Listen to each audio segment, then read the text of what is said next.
şəhidimiz Bahadır Quliyevin anım mərasimində olmuşuq.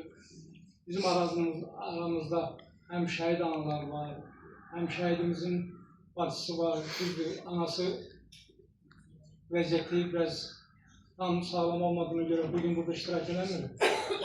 Amma demək istəyirəm ki, gözün aydın anam, əgər bu günləri məhz 20-ci ildə bizim ordumuz qələbə çalıb bugünkü bizə yaşatmasaydı, yəqin ki, həmin şəhidlər 20 il, 25 il ərzində necə yada salınıb, həmin formada davam edirdi.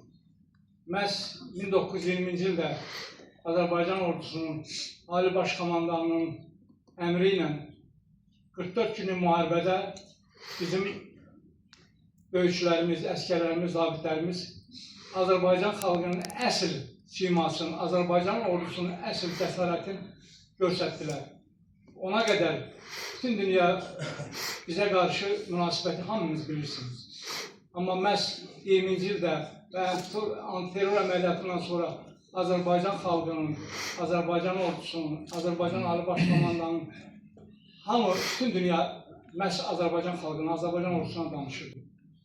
Və ona görə də bugün buraya yığışdırmağımızın əsas məhz 20-ci ildə antiterror əməliyyatında baş vermiş Azərbaycanın suverenliyi və ərazi bütövlüyü tam bərpa olunandan sonra məhz döyüşçülər, şəhid ailələri və yaxud da ki, veteranlar, qazilər, hamısı başları dik tutaraq məhz Azərbaycanlı olduğu ilə fəxr eləməyə başladılar.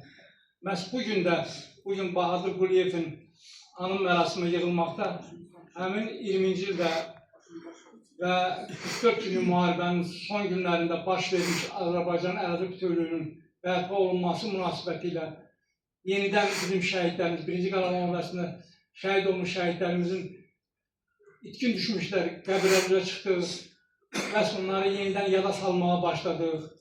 Demək olar ki, həm Azərbaycan xalqının, həm də dünya xalqları, dünya dövlətlərinin bizə qarşı münasibətləri tamam dəyişdi.